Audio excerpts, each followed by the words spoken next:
देखिए, आधा अधूरा ज्ञान जो है वो हमेशा नुकसान देता है। और ये दिक्कत क्या है, इन लोगों को ज्ञान आधा अधूरा है। ये आधी बात बताएंगे, आधी नहीं बताएंगे। तो पूरी बात पढ़नी चाहिए, पूरी बात समझनी चाहिए। जब समझ में आ जाएगी तो फिर ये इस तरह की उठपटांग बात नहीं करेंगे। डिप्टी सीएम वहां के मुख्यमंत्री का कहना है कि उन्होंने महिमा मंडन किया है मुगल आक्रांता का और शिवाजी महाराज की छवि धूमिल करने का काम किया। ये देखिए, इससे बड़ा मूर्खतापूर्ण बात नहीं हो सकती कोई, जो ये कर रहे हैं। इतिहास को पूरा पढ़ें, और इतिहास को पढ़ेंगे तो सारी चीजें नजर आ जाएंगी। सर, बीएसपी से कल एक खबर वजह देखिए, बहुत दुखद है, क्योंकि उस मिशन मूवमेंट के साथ कुछ दिन जुड़ने का मौका मुझे भी मिला, और मैं निश्चित रूप से दिल से चाहता हूं कि वो मिशन मूवमेंट जिंदा रहना चाहिए, क्योंकि वे शोषितों के लिए, वंचितों के लिए, दलितों के लिए, अल्पसंख्यकों के लिए बाबा साहेब भीमराव अंबेडकर की सोच को दर्शाने वाला मूवमेंट है, जो देश के अंदर रहने वाले अंतिम छोर के व्यक्ति को ताकत देने का काम कर सकता है। और वो मिशन मूवमेंट उत्तर प्रदेश के अंदर दम तोड़ रहा है। उस मिशन मूवमेंट को जिंदा रहना चाहिए। उस विचारधारा को या उस कार्य को कांग्रेस ने हमेशा किया और कांग्रेस हमेशा कर रही है। आकाश के साथ जो कुछ हुआ, आकाश एक नया बच्चा था, नया उभरता हुआ नेता, और मैं तो उससे, बहरहाल मुझे व्यक्तिगत रूप से मैं उससे बहुत प्रभावित था। मुझे नहीं पता बहन जी ने क्यों इस तरह का कठोर निर्णय लेने का काम किया।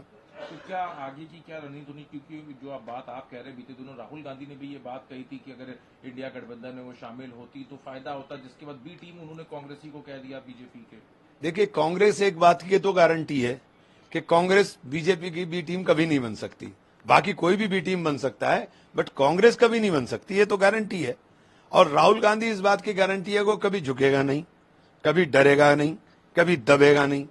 एक नेता राहुल गांधी है देश में, जो किसी सूरत भी न झुकने वाले हैं, न डरने वाले हैं, न दबने वाले हैं। तो फिर उसके बाद अगर लड़ाई है, तो फिर आपको तय करना पड़ेगा आपकी लड़ाई किसके साथ है।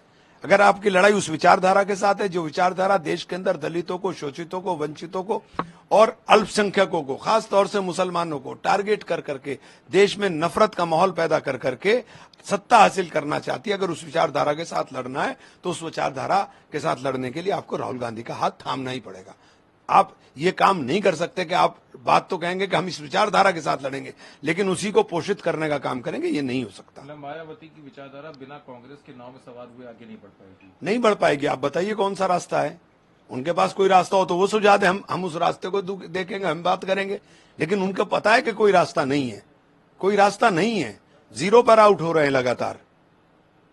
उन्होंने एक और बात आज अपने सोशल मीडिया पोस्ट में कही कि धर्मों को लेके कहा कि सभी को एक तरह से सम्मान मिलना चाहिए। मस्जिद, लाउड स्पीकर, रमजान को लेके एक उन्होंने पोस्ट किया है। मैं कहता रहा हूं कि आप हमारे लिए पोस्ट सिर्फ पोस्ट तक ना सीमित रखें।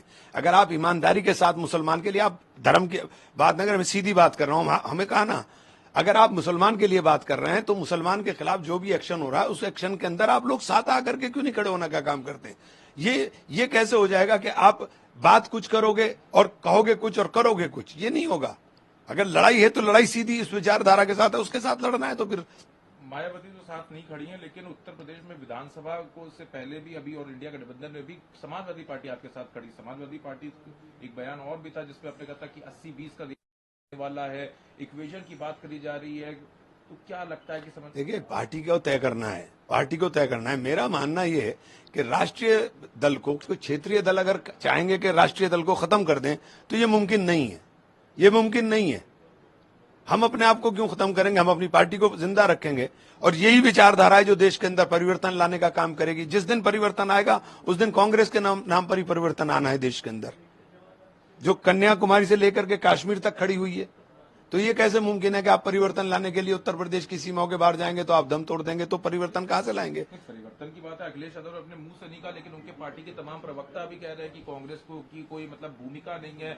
इवन ये तक कहते हैं कि एलओपी राहुल गांधी को नहीं बल्कि अखिलेश यादव को होना चाहिए। पहले ज्ञान तो प्राप्त कर ले, कुछ उन्हें संसदीय ज्ञान है उन प्रवक्ताओं को। राम गोपाल जी का भी तो बयान आया था, उसके बाद उन्होंने कहा था मूर्खों की बात का मैं जवाब नहीं देता। तो मैं भी यही कह रहा हूं कि मूर्खों की बात का क्या जवाब दें।